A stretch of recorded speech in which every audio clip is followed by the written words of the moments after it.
Buenas tardes, amigos. Bienvenidos a una nueva jornada de capacitación online que el Centro de Educación Continua de la Universidad Estatal Amazónica ofrece a ustedes a través de nuestra plataforma social en Facebook. Hoy presentamos la ponencia sobre conceptos de bioeconomía en el Antropoceno de la mano de Sascha Steiner, experto integrado de la GIZ Alemania, docente invitado de la Universidad Estatal Amazónica, Ecuador, experto y consultor en biodiversidad. Enseguida, me complace invitar a nuestro director del Centro de Educación Continua para la apertura y moderación de este webinar. Bienvenido, Juan Carlos.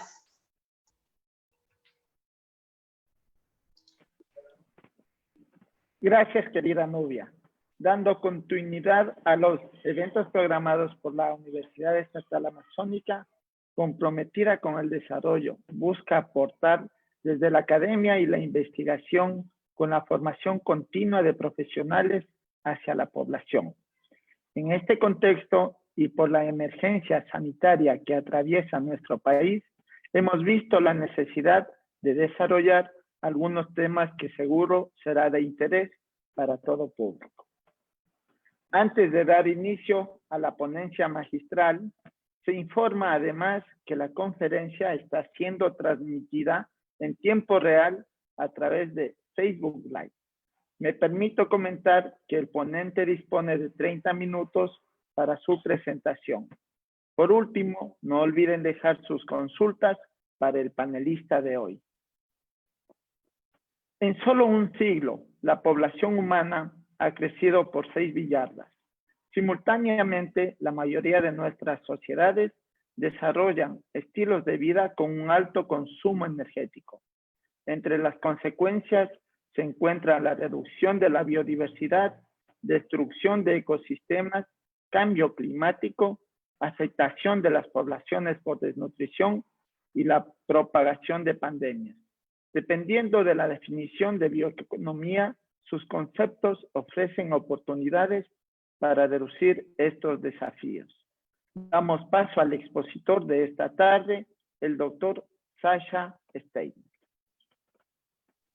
Bienvenido, Sascha. Muchas gracias, Juan Carlos. Bienvenidos a todos. Voy a compartir mi pantalla lo más rápido posible.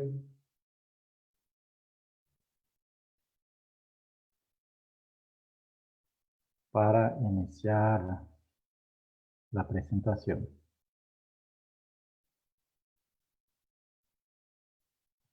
¿La ven? Supongo que sí. Sí.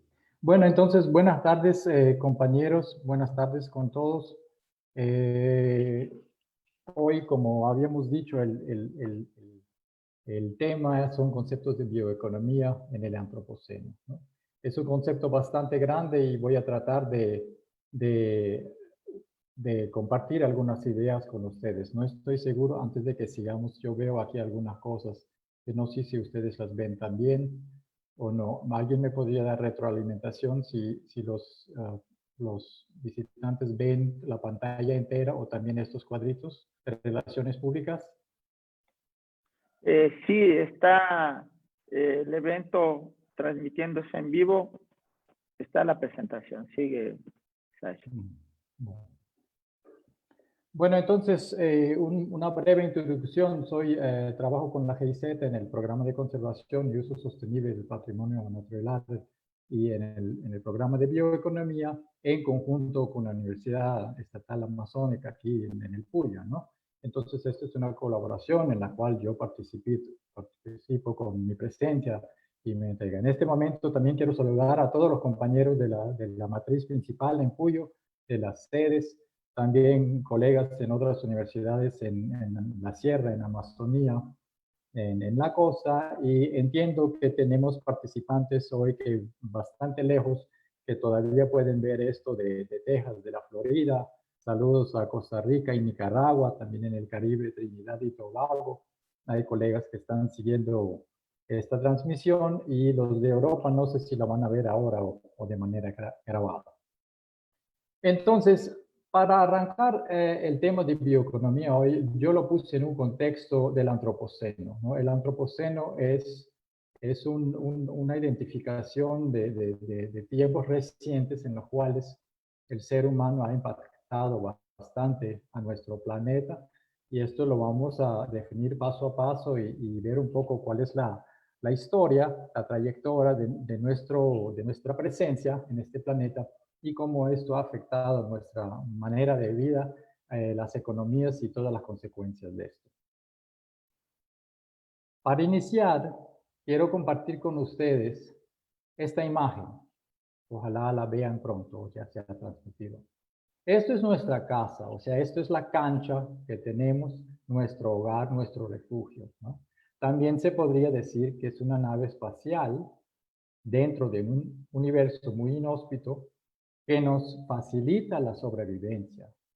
O sea, este es el área o el planeta muy limitado en sus dimensiones, y hasta en el mismo planeta, como todos sabemos, hay partes inhóspitas, hay otras como en Antártica, por ejemplo, el círculo polar, más allá, es un poco difícil vivir ahí sin asistencia técnica, ¿no? Entonces, esto es lo que tenemos. Estos son todos nuestros recursos, son limitados y no hay más. Eso es lo que tenemos. Entonces, en el transcurso de esta tarde, lo que quiero hacer con ustedes es contarles un poco sobre tres conceptos generales. Primero, definir un poco qué sería el antropoceno, cómo podemos definirlo. Y con esa definición también ya tenemos algunas implicaciones en cuanto a nuestro comportamiento. De ahí quiero seguir a explorar el tema de bioeconomía. ¿Qué podemos entender bajo ese tema? Es un tema que actualmente se utiliza mucho y viene obviamente de informes técnicos, científicos y muchos de esos terminologías que vienen de la ciencia o de estudios exactos, una vez que se mezclan al idioma común y corriente y a la política, a veces pierden un poco el sentido original y a veces perdemos un poco la orientación, y es bueno recalcar un poco los inicios de esos conceptos. Y finalmente, con todo esto en nuestras maletas, y explorar un poco las ideas de qué podemos hacer nosotros, ¿no? Realmente tenemos que depender de gobiernos o tenemos que depender de empresas grandes, o realmente la responsabilidad es nuestra. Entonces eso es más o menos la trayectoria de lo que yo quiero compartir con ustedes hoy. Empecemos con el antropoceno, ¿no? El antropoceno es, bueno, primeramente un término que se utiliza para definir una época, similar a lo que hacen los geólogos y los paleontólogos, que ellos definen las épocas según los estratos que pueden, por ejemplo, como se ve en la imagen, definir en sus exploraciones en el campo, ¿no? Pero aquí tenemos la palabra antro, o sea, estamos hablando del ser humano. Entonces, ¿cómo podríamos definir el antropoceno? Esto no es una definición concreta, no es una definición establecida geológicamente, pero es una definición que creo que es muy clara y muy instructiva, ¿no? Porque pone el hombre en el centro y sus actividades. Entonces, por un lado, podríamos decir que sería el neolítico, ¿no? Cuando la gente empezó en la parte de izquierda arriba de la foto, el neolítico, cuando las poblaciones empezaron a asentarse, a hacer agricultura, el cultivo, domesticar animales, podríamos decir que eso sería, digamos, un cambio importante, ¿no? También podría ser la edad atómica, ¿no? Con la bomba atómica muchas cosas cerraron, muchas posibilidades, con muchos riesgos, aumentaron exponencialmente, podría ser eso, ¿no? También podría ser la industrialización. La industrialización, por ejemplo, aquí como se ve en la imagen, la manufactura de carros a principios del siglo XX ya de manera muy eficiente, o lo que vemos en las noticias todos los días podría ser la gran cantidad de plástico que hemos producido y desechado en las últimas décadas. Todas estas cosas podrían definir nuestra presencia. Pero tal vez lo más impactante es la población, ¿no? Ya habíamos dicho que estamos ya en 7.8 billardos de personas en este planeta. Y si ustedes se fijan, esto realmente arranca después de la Segunda Guerra Mundial en el 45, 1950, ahí realmente arranca este crecimiento exponencial. ¿Qué quiere decir eso?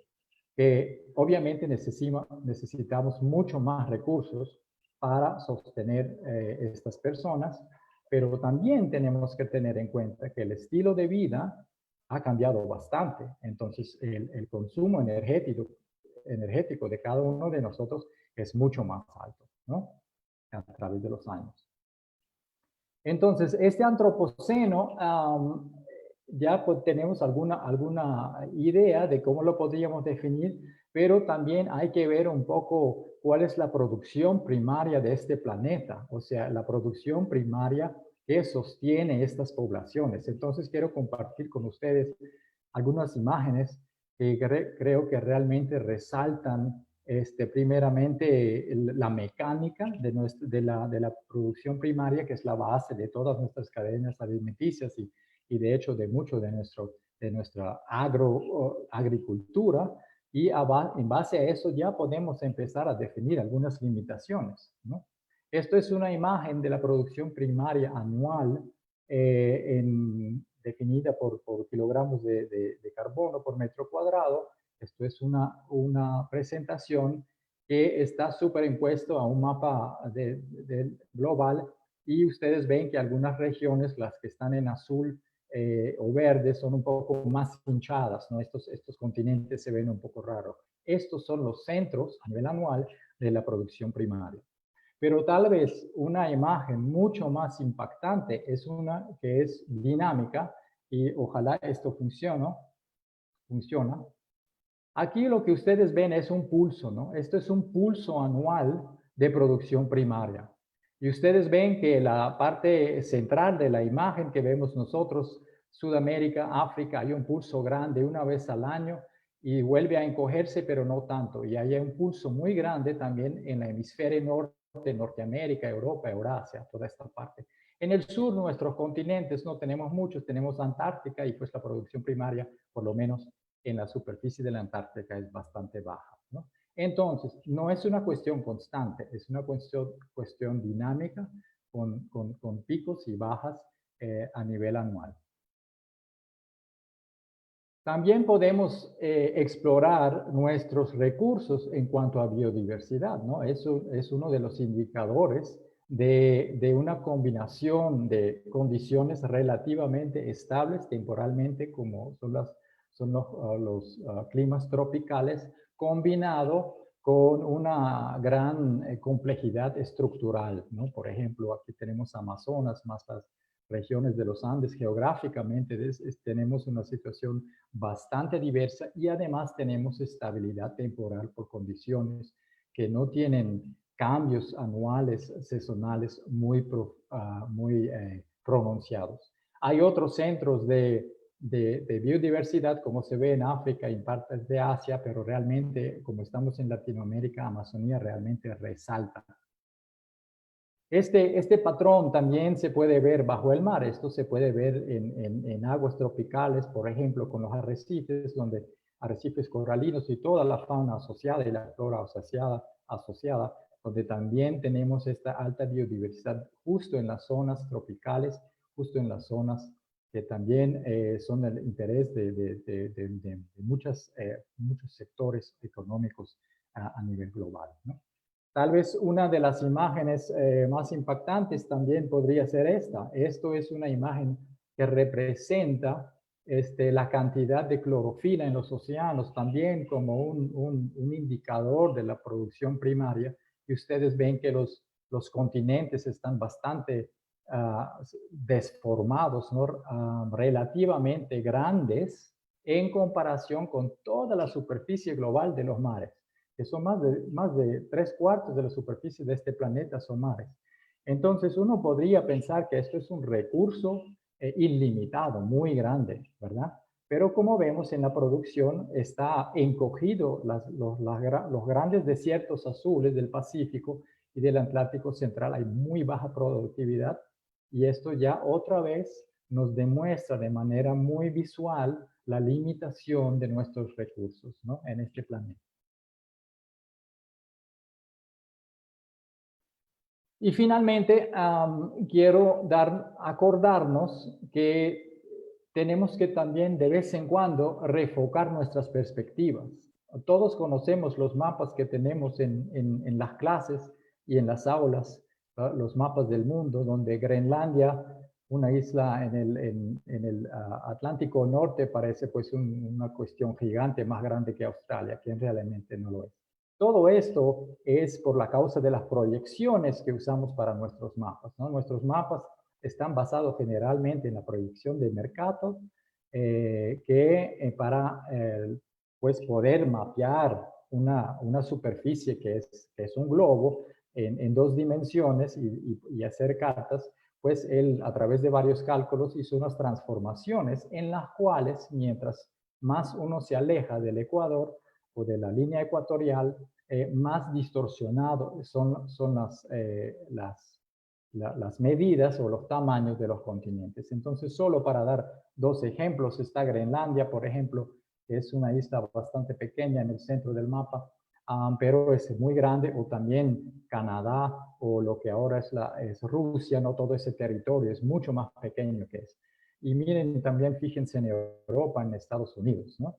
Pero lo que sí sabemos de la historia es que justo esos países pequeños en Europa y más tarde en los Estados Unidos y Rusia también fueron los que empezaron la gran colonización del resto del mundo, ¿no? Entonces, países relativamente pequeños se apoderan lentamente del resto del mundo.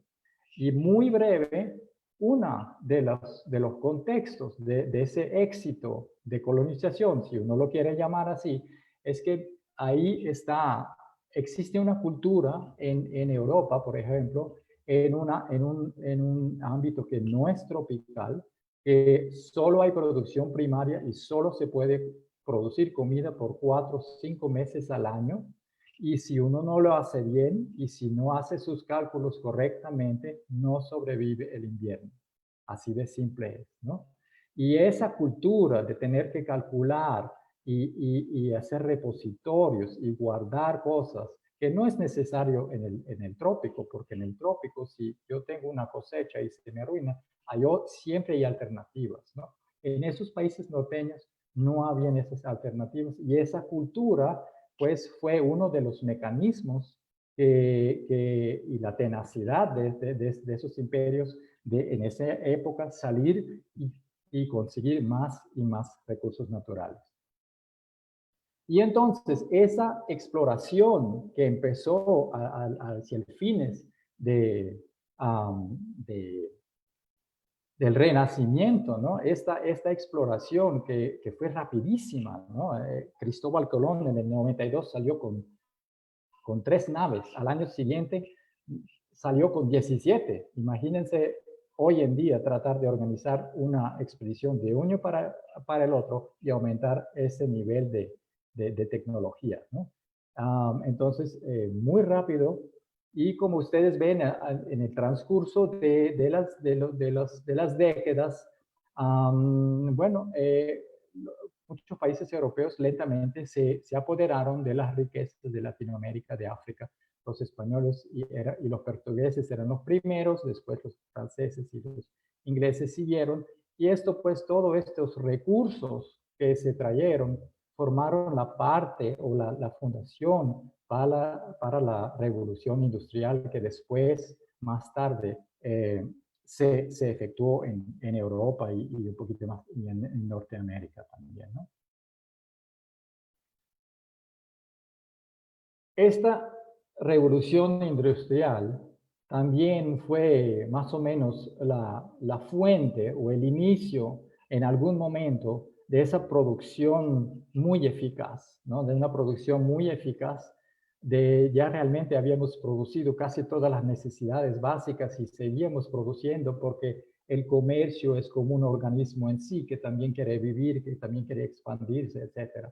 Entonces, esa gran eficiencia en la producción, explotando otros países, eso siempre hay que decirlo, explotando otros continentes con los recursos naturales, ha dado paso a una sobreproducción en algunos casos, ¿no? La sobreproducción y también a la creación de nuevas necesidades, nuevas cosas que pensamos que necesitamos tener para mantener ese proceso económico creciendo de manera lineal, ¿no? En las últimas décadas, por lo menos los que vivieron las últimas décadas, sabemos que con el fin oficial de la Guerra Fría, que ahí sí también había una apertura exponencial de los mercados, entonces era muy fácil para empresas mandar a la manufactura a los países donde los salarios son los más bajos y las responsabilidades sociales son las mínimas, ¿no? Entonces todo esto es un proceso que lo hemos vivido y que nosotros lo estamos apoyando con las compras que hacemos todos los días. Entonces, esos son un poco, aquí teníamos un poco el contexto histórico a partir de esa distribución de producción primaria y de recursos hacia cómo se desarrollaron ciertos continentes, ciertas agrupaciones políticas, etc. Entonces, esto ha tenido un impacto bastante grande, ¿no? Y aquí se podría ilustrar, estas son imágenes recientes, estas imágenes que ustedes ven son imágenes donde están un poco extrapoladas. Entonces, por ejemplo, la India y la China son países muy hinchados porque tienen una población muy alta, ¿no?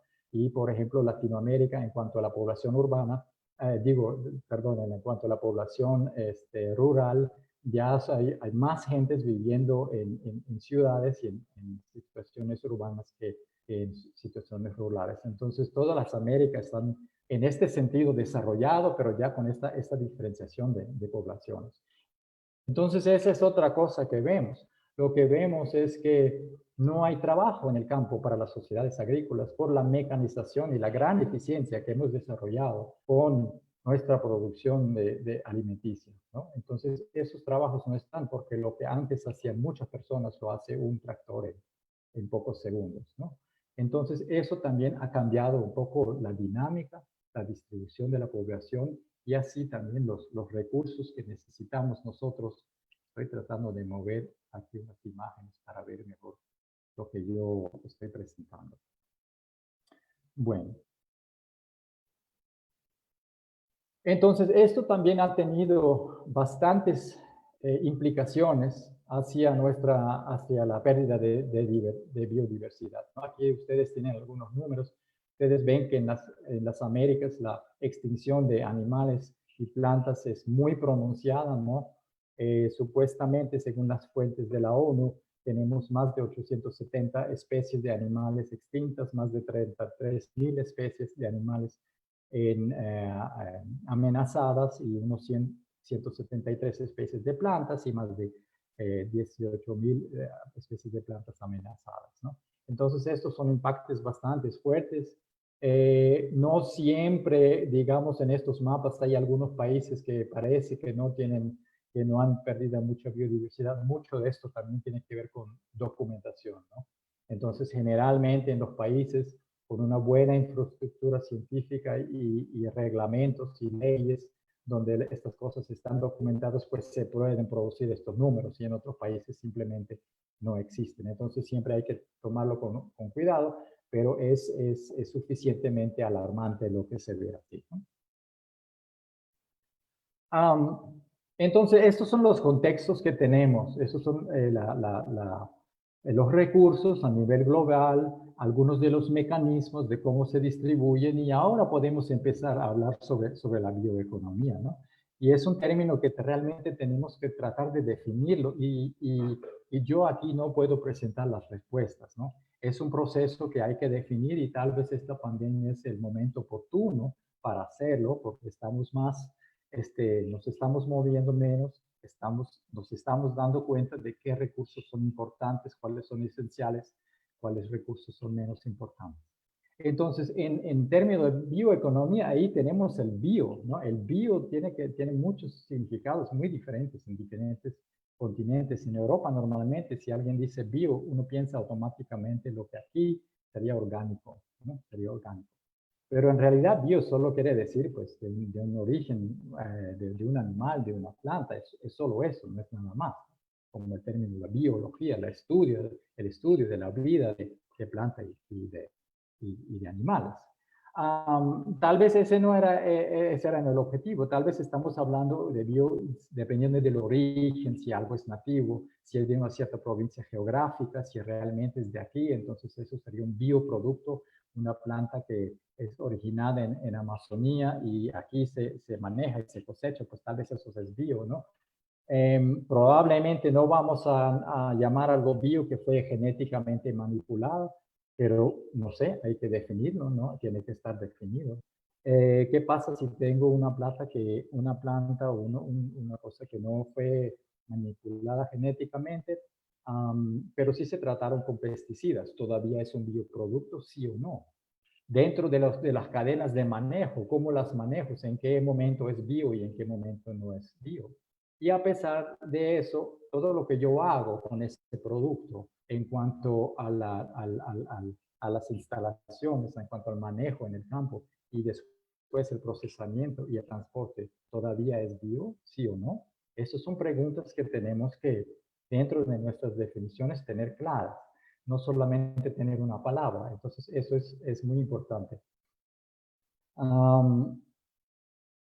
Por razones de tiempo, veo que ya llevo 20 minutos, entonces voy a acelerar un poquito.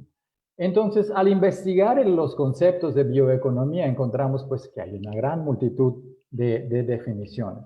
Pero tal vez lo más interesante es el concepto original en comparación con conceptos subsecuentes que se desarrollaron más tarde, ¿no?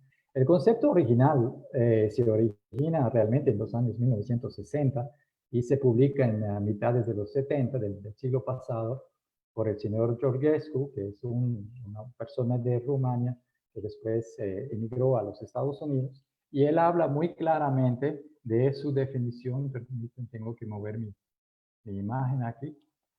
Y él habla muy claramente de un término que tiene el propósito de que nos recordamos continuamente del origen biológico del proceso económico y así destacar el problema de la existencia de la humanidad con una limitada cantidad de recursos accesibles, desigualmente ubicados y desigualmente apropiados. Esta para mí son las partes claves: limitada cantidad y desigualmente ubicados. Obviamente, en el Sahara no voy a encontrar especies tropicales, ¿no? Y aquí no voy a encontrar en Amazonía especies que son especializadas a la tundra o otro ecosistema, ¿no? Entonces, estas son las premisas que yo introducí hace pocos minutos a nivel global, con la producción, con la distribución de biodiversidad. Ahí ya está, eso está metido. Lo que hay que decir es que este concepto de bioeconomía está basado en la segunda ley de termodinámica e incluye 8 acciones claves. Y no les voy a molestar con estas acciones, ¿no? Pero son cosas muy profundas, como por ejemplo, que no deben haber ninguna industria que produce armas, que no debe haber ningún gasto energético hacia propagación y producción de materiales de guerra, por ejemplo, ¿no? Tienen varios puntos muy interesantes, incluyendo algo como hay que disminuir las velocidades y la iluminación y hay que deshacerse de la moda, ¿no? O sea, muchos puntos donde nosotros hoy en día estamos haciendo exactamente el contrario, ¿no? O sea, la industria de la guerra es una gran industria y cada conflicto, pues, la gente está frotándose las manos porque ahí van a hacer mucha plata, ¿no? Entonces, ese es el concepto original. Pero como podemos ver, y no tenemos que leerlos, hay muchos conceptos que están basados en ese origen, pero la parte que siempre falta es la parte de la limitada cantidad de recursos. Yo he leído esto y siempre falta, ¿no? Entonces, eso es bastante interesante. ¿Por qué falta? ¿Porque es incómoda o porque no crean que sea realístico? O sea, pero igual hay que definirlo, ¿no? Entonces, para ser un poco aún más crítico, Entonces vemos mucho de eso, ¿no? Y cada vez que veo, veo estos diagramas, pienso que realmente la contribución no está ahí, que no hay soluciones, que nada más se empieza a diagramar cosas que son obvias. Cualquier de los participantes que está en esta aula puede pararse en una loma y mirar hacia abajo, y si se imaginan un valle con ríos, con fincas, con pueblos, con ciudades, que ustedes inmediatamente pueden identificar todas los componentes y todas las conexiones que hay ahí. Eso, en términos un poco provocativos, son cosas bastante obvias. Obviamente podemos darle más detalle, pero realmente lo que suele pasar es que nos desgastamos en esos procesos y no seguimos hacia las acciones, y realmente, por lo menos por parte de la ciencia, llevamos más de 50 años que realmente sabemos ya cómo podríamos arrancar para mejorar las cosas, pero los intereses están en otro lugar, ¿no? Entonces, dentro de esos conceptos de bioeconomía, vamos a asumir que estamos hablando de procesos que protegen la naturaleza, que no se usan químicos, que vamos a deshacernos de híbridos y de especies manipuladas genéticamente. Vamos a decir que no vamos a tratar de eliminar la distribución global de especies, sino más tener especies regionales, tratar de no introducir especies que posiblemente tengan un impacto invasivo. Vamos a decir que esto es nuestro concepto de bioeconomía. Y dentro de todo ese bio, vamos a querer mantener un estilo de vida moderno, aceptable, con buena salud para el máximo de una población que tenemos, ¿no?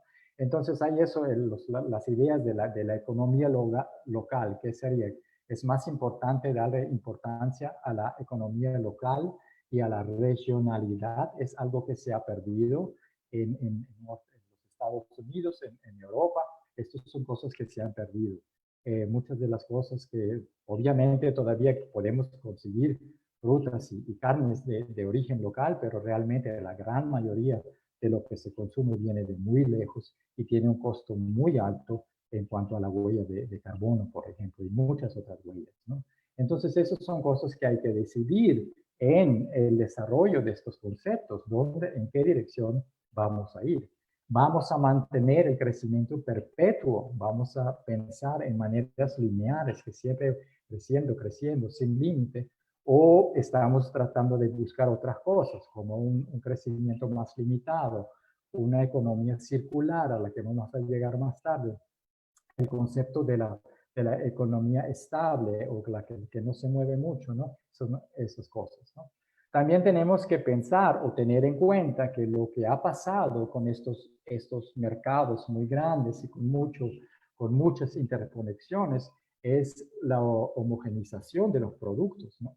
Realmente casi en muchas partes del mundo se encuentran los mismos productos. La gran diversidad que antes se encontraba, si uno viajaba de un país a otro, veía cosas completamente diferentes. Eso realmente ya no se ve, ¿no? En los mismos mercados mayoristas en la sierra, la gran mayoría de lo que se vende ni siquiera viene de Ecuador, viene de muy lejos. Entonces es un concepto interesante. Queremos eso, queremos esta homogenización. En términos de ecosistema, ya nos hemos dado cuenta que la monocultura pues tiene sus justificaciones para las grandes empresas, pero que viene con muchísimos problemas ambientales, ¿no? La pérdida de biodiversidad, el gran uso de abonos y de insecticidas para mantener esas monoculturas, esto ya lo sabemos. Pero lo mismo podemos aplicar a la diversidad de nuestros productos, la regionalidad, ¿no? La pérdida de diversidad también perdemos los saberes ancestrales, perdemos el conocimiento local, porque si el campesino de la sierra no puede competir con el precio de su papa con una papa importada o de otro lado, podría ser otro producto, pues lo van a sacar del mercado. Y así está pasando en Europa. Para dar un ejemplo también un poco provocativo, estamos vendiendo todas las partes del pollo que no queremos a África a precios súper baratos, ¿no? Tan baratos que nadie en África, en los países donde llega ese pollo procesado, bueno, desperdicios del pollo procesado, que nadie en estos países puede competir con el precio. Entonces la industria africana mediana del cultivo de pollo, por ejemplo, se está desapareciendo por la inundación de estos mercados europeos, ¿no? Lo mismo con los tomates, ¿no? La salsa de tomate casi en todo África está en manos chinas, ¿no? Y viene de afuera en toneladas. Entonces, hay muchos de esos casos.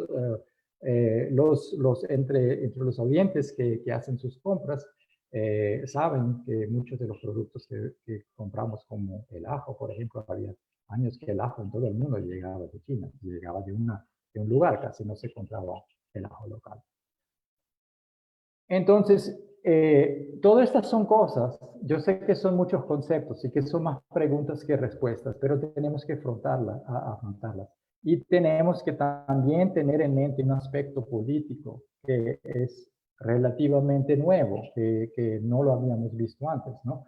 Son regímenes autocráticos empresariales, ¿no? Países muy grandes, con recursos inmensos, tanto a población y en cuanto a tecnología, con un hambre de expansión, pero con, digamos, pocos mecanismos democráticos. Entonces, es un gobierno por un lado, pero por otro lado también es una empresa, ¿no? Y cómo darle frente a estos procesos que estamos enfrentando, ¿no?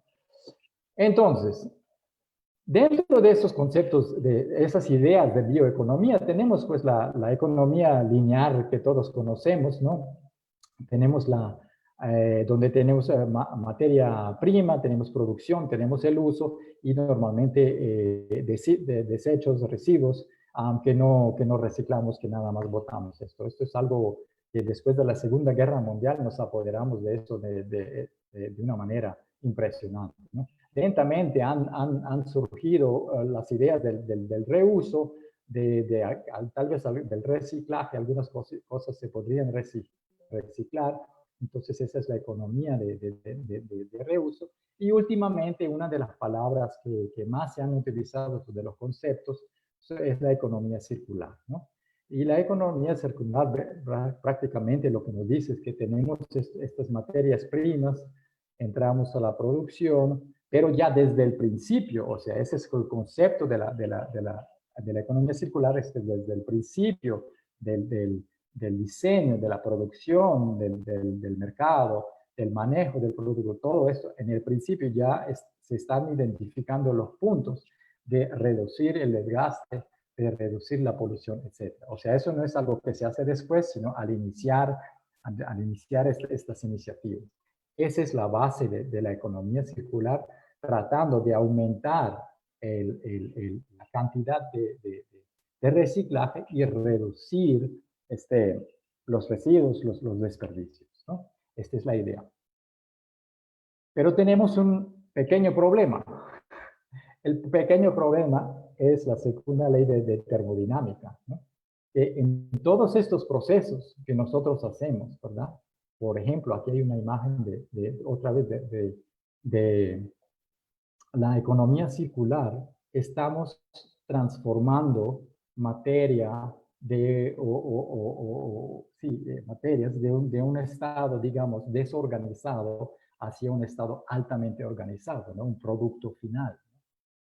Este paso en este universo requiere muchísima energía, ¿no? Y no podemos evitar tener desgaste. No hay una transferencia de energía en la producción que es 100% eficiente, ¿no?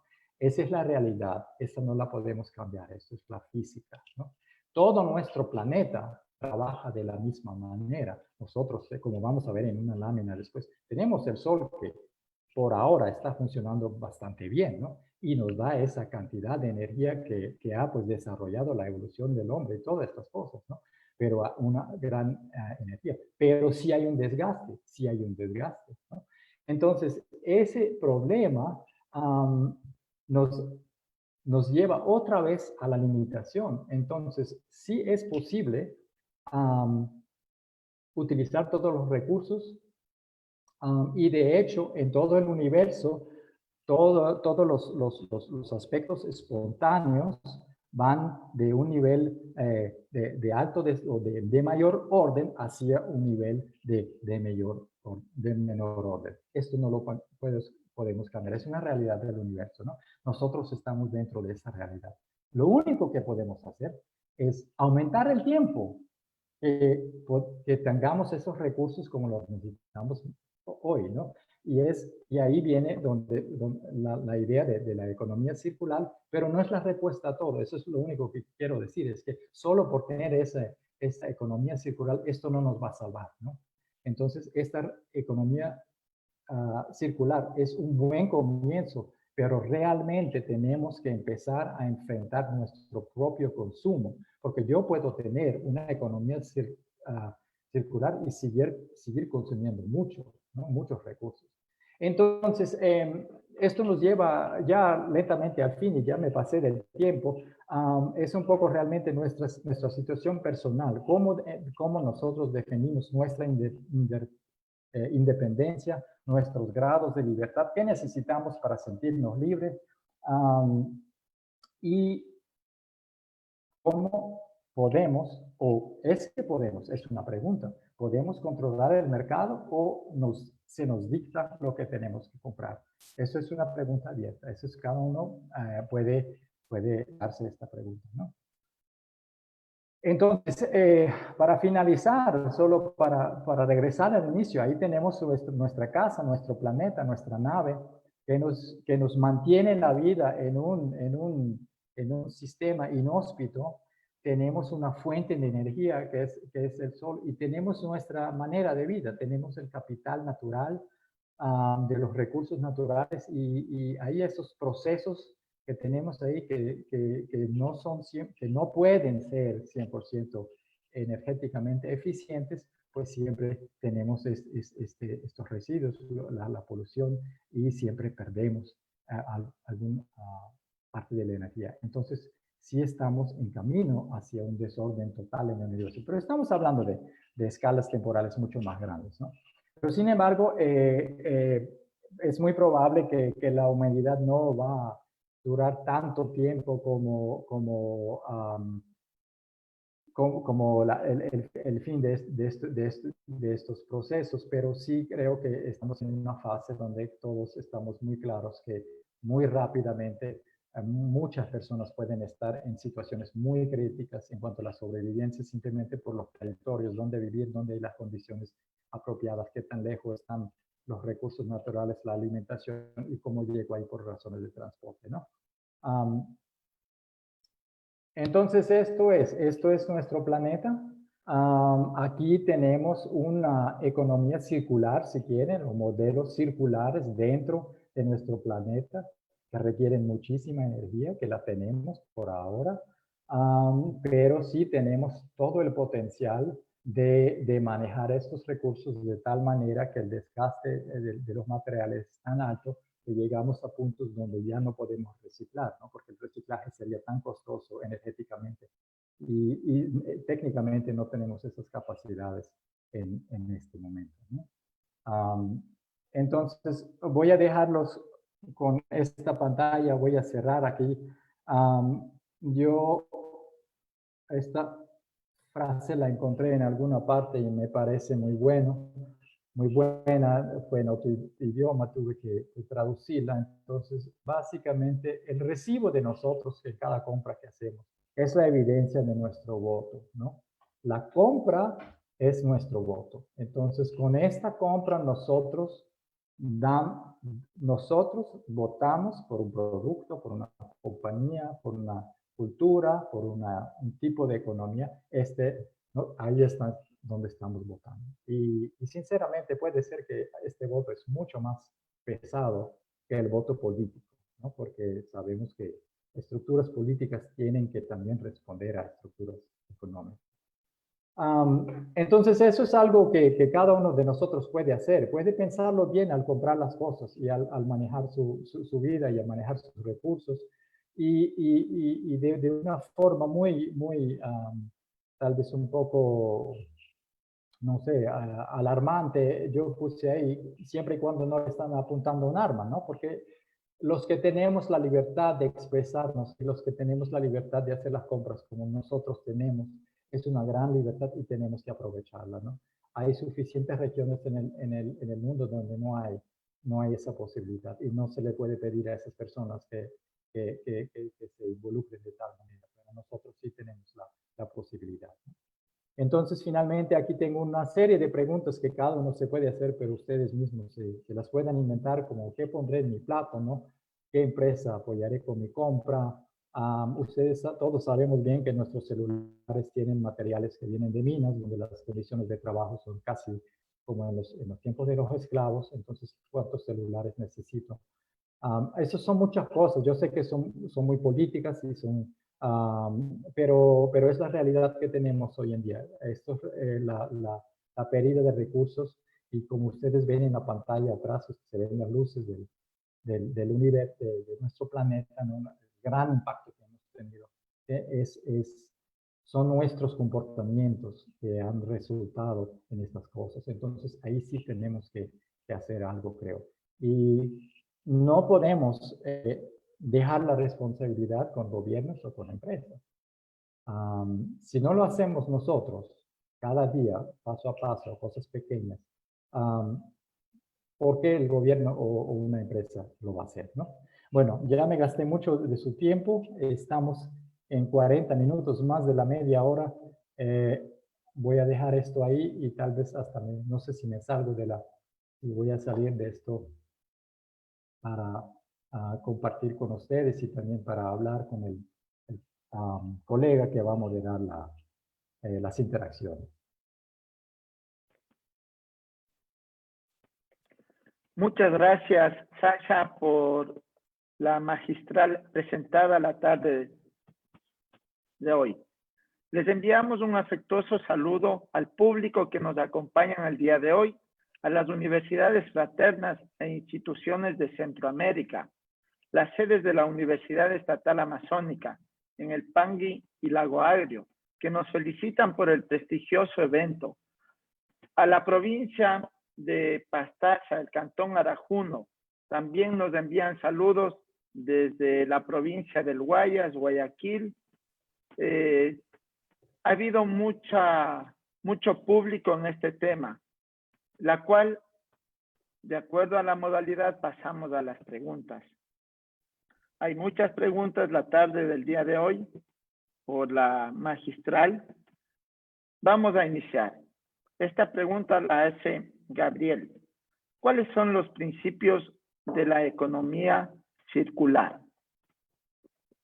Bueno, la economía circular, como lo había mencionado inicialmente, se basa en tener un concepto inicial de evitar grandes cantidades de desechos y también de una eficiencia más alta en el procesamiento. Entonces, realmente son dos cosas, ¿no?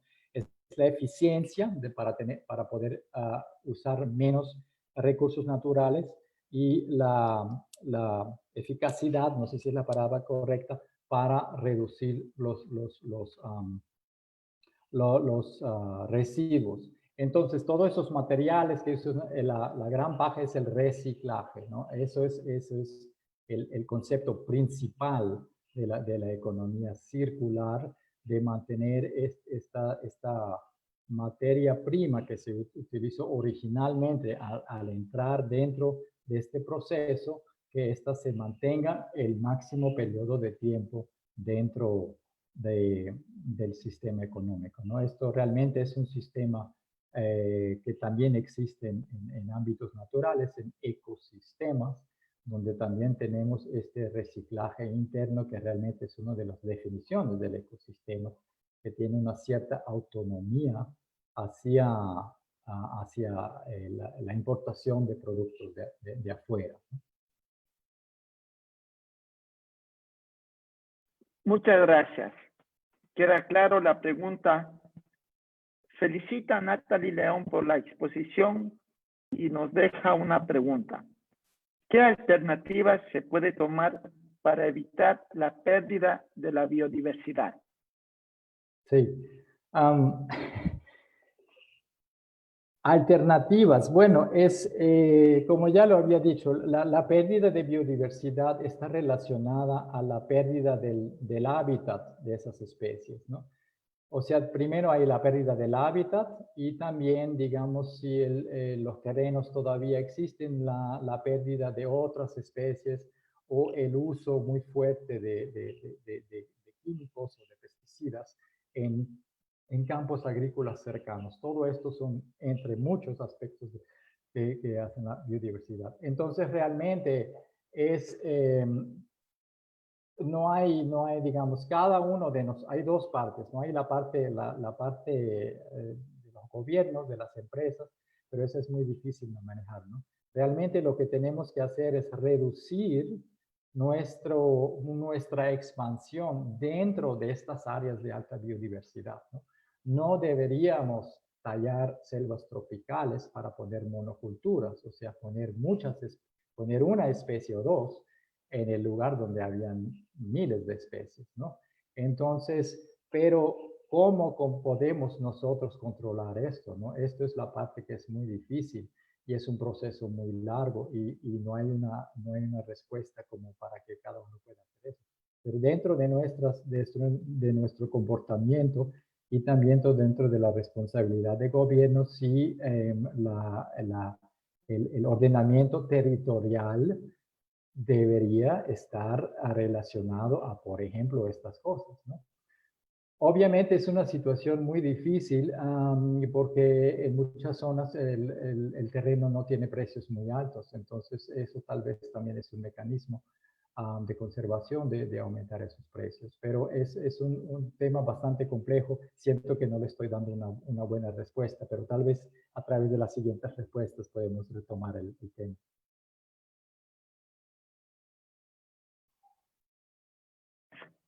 Muchas gracias. Nos envían saludos desde Imbabura y nos dejan una pregunta. ¿Cuáles serían las mejores estrategias o metodologías para generar una buena bioeconomía en las zonas rurales? Bueno, en mi opinión, una de las estrategias sería regresar un poco o examinar los procesos anteriores que hemos tenido antes, ¿no? Obviamente natural que en épocas anteriores donde no había tanta mecanización, donde no había tanto transporte, que los recursos que se producían se quedaban en la reacción, en la región, simplemente por los limitantes de transporte, ¿no? Entonces, estos son conceptos que se podrían retomar. Si tenemos mucho más eficiencia en la producción, entonces es fácil generar muchos productos. Eso a veces es un poco complicado con los mercados, porque obviamente si hay una sobreproducción baja el precio, entonces ahí se complican las cosas, pero ahí es donde surgen los conceptos, pues entonces tenemos que ser más grandes, ¿no? Uno de los conceptos que pienso que sería bueno explorar sería ese concepto de la regionalidad, ¿no? Que uno podría definir, o sea, un radio máximo para ciertos productos. Este producto, si está producido en una parte, debería venderse dentro de un radio de X kilómetros o dentro de la provincia, ¿no? Entonces, esto sería como un círculo, un diámetro.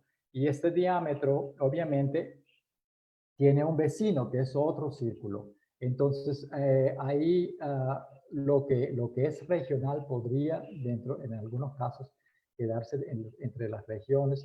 Deben haber también incentivos, ¿no? La problemática es cuando productos vienen de afuera, que están producidos con alto volumen y pueden bajar el precio.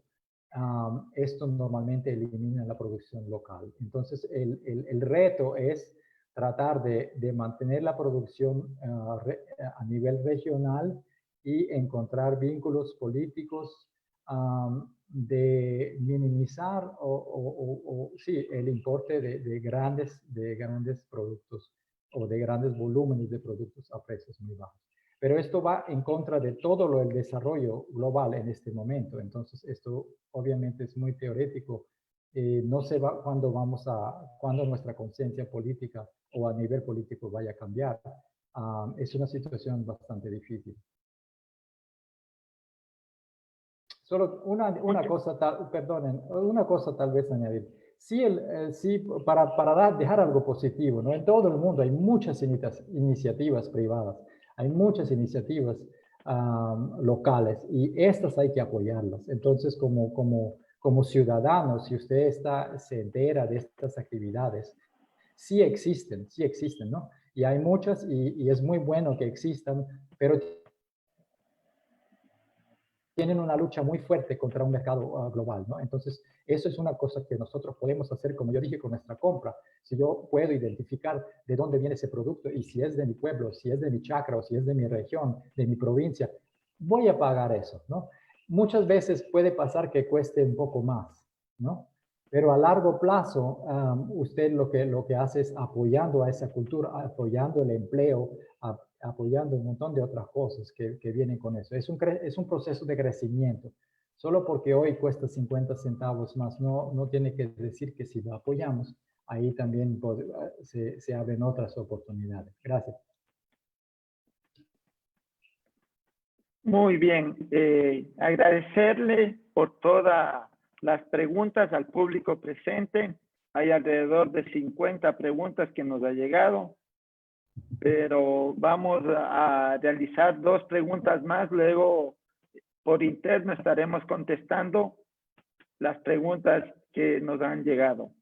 Anabelita Flores realiza la siguiente pregunta.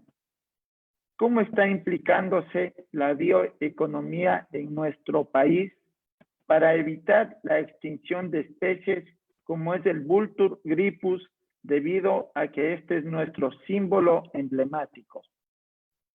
Sí, bueno, en Ecuador hay varias iniciativas, ¿no? Según yo entiendo, en incorporar la bioeconomía. De hecho, el programa en el que estoy es el de bioeconomía en coordinación con unidades oficiales del gobierno, como el Ministerio del Ambiente y del Agua, a definir esos procesos. Pero ese es el reto por el momento, es no iniciar un programa sin tener esas definiciones claras, ¿no? Entonces yo creo que el primer paso sería realmente definir estas cosas que yo dije, definir el bio, definir la parte del comercio, definir si es circular, si es lineal, cómo hacemos, qué hacemos con los desgastes, qué hacemos con la eficiencia de la transferencia de energía en todos los procesos. Esto hay que tenerlo definido. Esto hay que tenerlo definido y una de las maneras de hacerlo es de consultar por ejemplo, a todos los saberes ancestrales, todos los saberes que tenemos en las zonas rurales. Esto realmente es información que es mucho más importante que información de un técnico que viene de afuera, ¿no? Esto hay que sintetizarlo. No es un proceso fácil, tiene muchos retos porque en algún momento uno tiene que tomar una decisión, no puede quedarse definiendo cosas, pero al mismo tiempo, si no están definidas claramente, realmente uno no tiene una dirección, porque esas definiciones iniciales son el punto de orientación. Si yo estoy en camino, yo tengo una definición, yo tengo una orientación, yo tengo un punto de partida y un punto donde quiero llegar. Con eso navego. Así entiendo la situación y lo que no había dicho, yo llevo 5 o 6 meses en Ecuador y 5 de esos en mi apartamento encerrado, entonces no he podido explorar mucho las provincias, pero yo creo que actualmente sí se están tomando iniciativas muy interesantes, pero vamos a ver cómo procedemos. La parte más significante para mí en este momento es una buena definición inicial. Bien, con esta pregunta estaríamos cerrando este prestigioso evento. Gracias al público presente, hemos alcanzado una buena participación. Anita Caluña realiza la siguiente pregunta. ¿Cómo afecta la bioeconomía en los países desarrollados y cuáles serían las medidas que ellos deben tomar para trabajar en conjunto? Naturaleza, humano.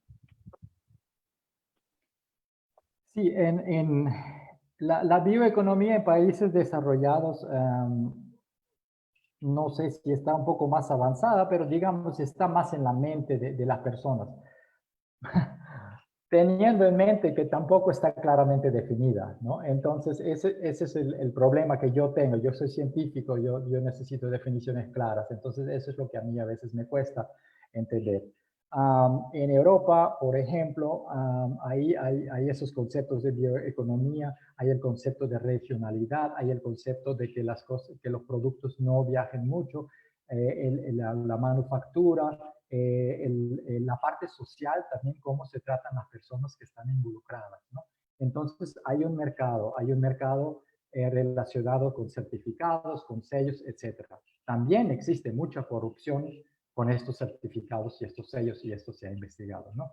Entonces, esta economía o esta bioeconomía europea o estadounidense, obviamente da oportunidades para países como en Latinoamérica para producir esos productos, ¿no? Entonces, pero yo tengo la duda si realmente todavía estoy hablando de bioeconomía, si yo produzco un aguacate en Perú y lo mando a Alemania, ¿no? Aunque esté muy bueno. Yo sé que puedo mantener empleados en Alemania y también en el Perú, y que así socialmente estoy haciendo una contribución importante, pero el simple transporte ya es otra cosa, ¿no? Entonces, esos conceptos de los países desarrollados, o tal vez que tienen un poco más, yo creo que en todo el mundo se podrían aplicar, pero a nivel regional, ¿no? Y ahí es tal vez algo que olvidé decir en la rapidez de terminar la ponencia, es que nosotros también tenemos que, tal vez sacrificar es la palabra muy fuerte, ¿no? Pero tenemos que tener la voluntad de no consumir una cosa que viene de muy lejos, ¿no? En los viejos tiempos en Europa las fresas no habían en invierno, solo habían en verano cuando crecen. Ahora los tenemos todo el año, pero es realmente necesario, porque obviamente se imaginarán el costo de producción de fresas en invierno con los invernaderos y la energía y toda esa cosa, pues son fresas bastante caras, ¿no? En la producción. Entonces, pero eso lo podemos multiplicar con todo, lo podemos multiplicar con la producción de carne, la cantidad de dinero que va ahí y de impactos ambientales, de huellas ecológicas. Entonces, yo creo que estos conceptos sirven, pero yo preferiría, es una opinión privada, yo preferiría ver que son centros regionales, ¿verdad? Que nos deshacemos un poco en cuanto a estos productos de esa globalización. Lo que sí hay que mantener a niveles globales es obviamente el desarrollo de la investigación, de la comunicación, de todo lo que tiene que ver con la salud pública. Ahora tenemos el COVID, buscando soluciones para... Ahí sí la globalización es importante. Pero en otros aspectos creo que sí podemos tal vez regresar a una identidad. Y la identidad de una región es también por la comida, por sus productos. No tenemos que ser todos igualitos en ese sentido, ¿no?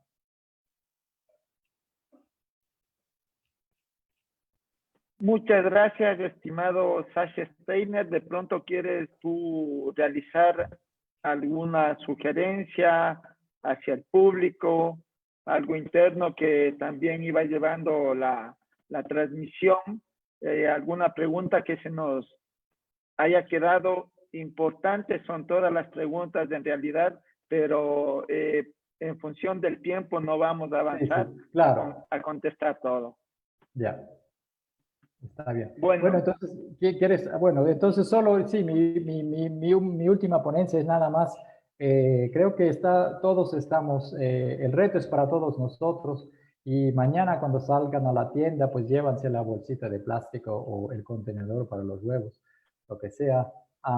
Todos podemos hacer una contribución, y muchas cosas han pasado así, ¿no? Hemos cambiado ya muchos cursos, nos hemos deshecho de la esclavitud casi en todo el mundo, ya no hacemos sacrificios humanos para una mejor cosecha. O sea, sí podemos aprender, sí hemos cambiado bastante, y creo que es el tiempo justo ahora muy pronunciado para también hacer estos cambios en nuestras modalidades. No piense que si yo no, que mi contribución es muy pequeña porque solo soy una persona, porque así no se resuelve nada. Eso es todo. Gracias. Muchas gracias, estimado Sasha Steiner. Esperemos más adelante nos sigas aportando con tus conocimientos. Agradecer también al esfuerzo articulado de la Universidad Estatal Amazónica. Damos paso a nuestra querida compañera Nubia Fernández. Gracias, Juan Carlos. Y de esta manera, queridos amigos, finalizamos el webinar de hoy, no sin antes agradecer al expositor y al público por su participación y confianza a estas jornadas de capacitación online con la garantía académica que nos respalda. El próximo jueves estaremos nuevamente con ustedes. Hasta pronto.